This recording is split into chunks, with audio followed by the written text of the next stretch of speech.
thinking. Let's framework this. So step one is what we got to do. So we have to bring awareness to where we are right now. Like, then as I'm talking, like jot down, like, what are the emotions that get triggered? What do you feel right now? Notice, you know, on that stress level, where you're at that stress level. What's the sensation? You know, do you feel, do you get the chills of inspired, or do you get like not necessarily a good sensation on your skin? We call this body compassing, but an awareness of the physical body, but maybe also taking note of the awareness of like, well, who am I surrounding myself with? Who is influencing my programming now? Noticing like who's sending triggers for you.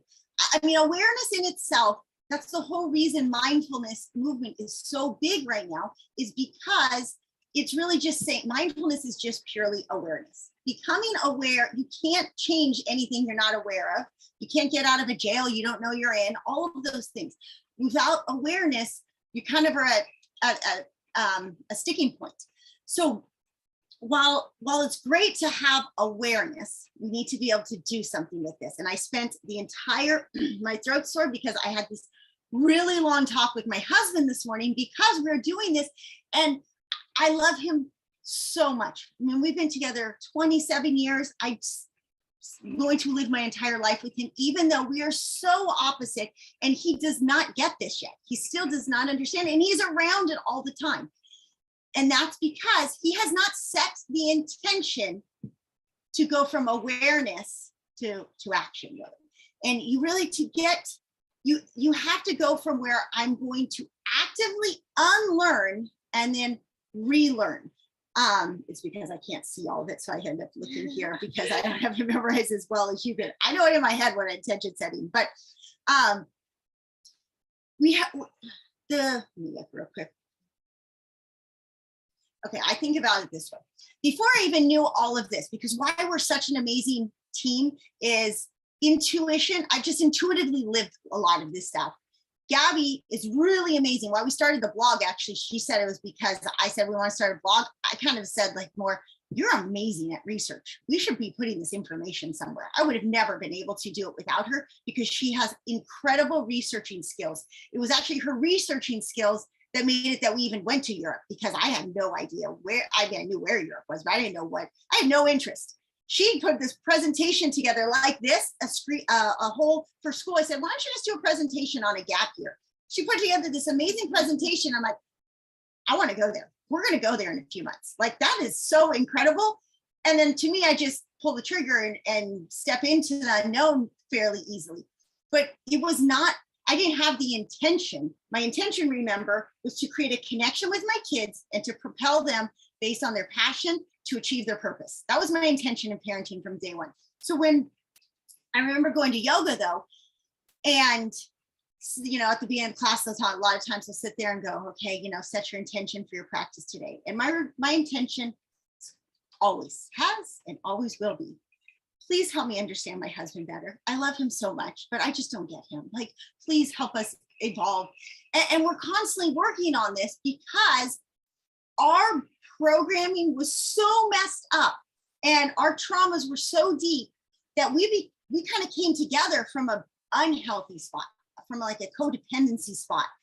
And I've worked on all of this stuff that I'm trying to teach you, but he's had, there's definitely some resistance in there.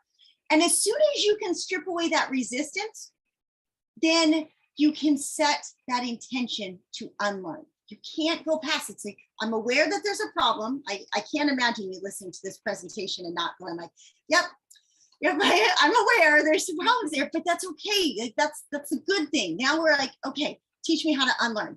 And then teaching to relearn takes some dedication. Right. And step 2 is really all about why. It's the motivation to actually go through the work of relearning. What's hard, I think, is getting wrapped up in a place where you feel pretty content with your life. So you don't want to set some massive goal. And, you know, you've kind of just been taught that you're not supposed to keep setting massive goals for yourself. And it's not that you have to set a massive tangible goal for yourself, but you have to have an intention, because if you can't see the path ahead of you, you'll have no reason to keep walking. That is really key, because I know a lot of people who are very good at being aware. And in fact, a lot of the whole spiritual yoga community these days is so good at being aware. But awareness takes you nowhere if you're just standing in the same spot, because if you're standing, then you have no reason to reteach your brain to run new patterns. If you have a reason, then you can convince yourself, you can motivate yourself that I need to do this work because I'm trying to reach this higher level of myself, this better version of myself that not only feels good to pursue self-betterment, but you're also going to live in a higher level of consciousness, which is a higher level of joy and liberation. And I'm pretty sure I have a video of this on Making Mindfulness YouTube, but you guys have to understand, when we decided to move into an RV, really is, I just decided like, all right, I kind of framed it for my husband as like logical or rational. We're going to save all this money, but he had no idea. He didn't really care. He still didn't really want to care why we're doing, as long as I'm happy. And he didn't get rejection from me, then he's like, all right, sure. Well, it's not like I had this horrible life when I said, let's go move into an RV and travel. Before that, my day looked like I never set an alarm. I woke up when I wanted to. Sometimes I'd wake up early enough that I'd get on my skateboard and I'd skate a mile and I'd watch sunrise at the bay. And then I'd skate a mile over to the beach and I'd check the surf. And I'd cross paths with some neighbors. Like, hey, kind of, they shoot the shit. Like, hey, what's up? Yeah, I don't know. I think I may go get my board. Yeah, tide's about 8, or tide should fill in about 8 o'clock this morning. I'm like, yeah, okay, I'll see you about 8:30. I'd go in the house. I'd grab a second cup of coffee. I'd wake up Gabby, sorry, Gabby, let's go surf. Okay, is coffee ready? Yeah, I got your coffee ready. Let's go. And we'd surf for a couple hours, and then we'd come back and Danny's had breakfast made for the kids, for the younger siblings, and maybe they're watching cartoons, maybe they're reading a book. I usually didn't let them play video games. I'd say, like, you have to do something creative. We'd do a little bit of school. Then we'd go to our job where I took my kids to school to work with me. We teach a couple of gymnastics classes. Come on, my life was easy. It was fun. I complained a little bit that I never saw my husband because he kind of worked a lot, because that was his own escapism, but it was great. But I said, you know what? I'm worth more. I want more. Let's go do this next. So I was like, kind of like, yeah, it's great, but it's a little bit boring, quite honestly. And so I'm like, I know it's because I didn't know this stuff then, but because, like what Joe Dispenza talks about, I recognized that I was living on repeat. I didn't want to have the same interactions. These people were nice, but I'm like, I know what tomorrow's conversation is going to look like when I surf check. And I got to a point where I'm like, I don't want that same conversation. I want a new conversation. And so we took action. So number 3 is it's great. You have a why. You have the intention. I'm going to unlearn. I'm going to learn. But without action, nothing really actually changes. And I think we've been programmed to fear action. We've been programmed that action is dangerous. We've been programmed the unknown, like do everything to avoid the unknown. Fear of rejection from society or from our peers is literally like death in our head. We haven't been taught that we're in control of our own health. And in fact, even though if we feel like we're doing things that are healthy, maybe we don't actually feel healthy enough to go take action. Maybe our physical bodies aren't ready to go hike. Maybe our physical bodies can't go and get on a rope and climb. Or maybe, we have guilt. A lot of people don't take action because they have guilt that, I have an aging parent and what I need to take care of them, or my child's having a baby and I need to support them. Action doesn't happen because we have about 60,000 to 80,000 thoughts running through our head telling us why we shouldn't, why it's dangerous, why we don't deserve it, why we're not allowed to.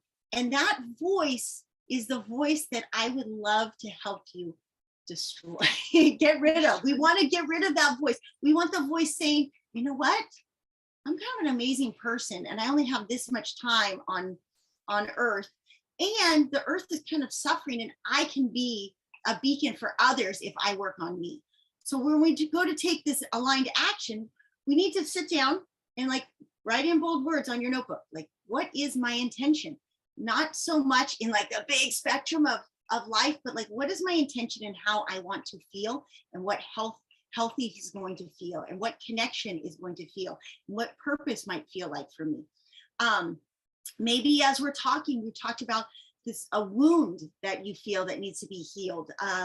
You know, for me, it was very much that I went from my parents to, you don't understand me, you never listen to me, you don't care. And then I went to Victor, I'm like, wait, he listens to me. I got to heal that wound, but now, okay, that wound's healed. Now I have another intention. So I have to sit and listen to that mental dialogue that's telling me, okay, what's next? I honestly, that's why I'm here, is because then the next wound was, okay, well, I need to find my own manipura. We call that our own courage and boldness. And I needed to step into that. Well, now I realize I've done that a lot. I can, and I will still go mountain bike a lot and climb some stuff. But I know that if I go forward in life to the next step and I don't help more people, that will create another wound. It's really important to me that that I use my knowledge in a way that can be really helpful for people. And so we start to bring all these things together, and it's really a dance. We go out, we go in, we go out into the world, and we notice, we become more aware, and then we come in and we heal. We go out and we apply what we've done, and another roadblock's going to come up. Naturally does. And then we come back in and heal, and we just start dancing with life. But we do it from a set of intention and empowerment, and it makes a big difference. I really think we gave you so much that you absolutely can do this alone. You totally can. Like, at the bare minimum, to like kind of look at your Enneagram as some clues into where that wound was for you. If you're disciplined to keep doing that dance, if you're going to like, okay, I'm going to step out, I'm going to apply this, and we come back in and reflect. Okay, you can try to sit into those emotions. They are hard sometimes, but they're there, and being accountable to yourself. You know, when I went through this, I didn't have anybody. I didn't even know anyone who was thinking this way. I had the advantage that my my imprint and how I was born set me up for this stuff well.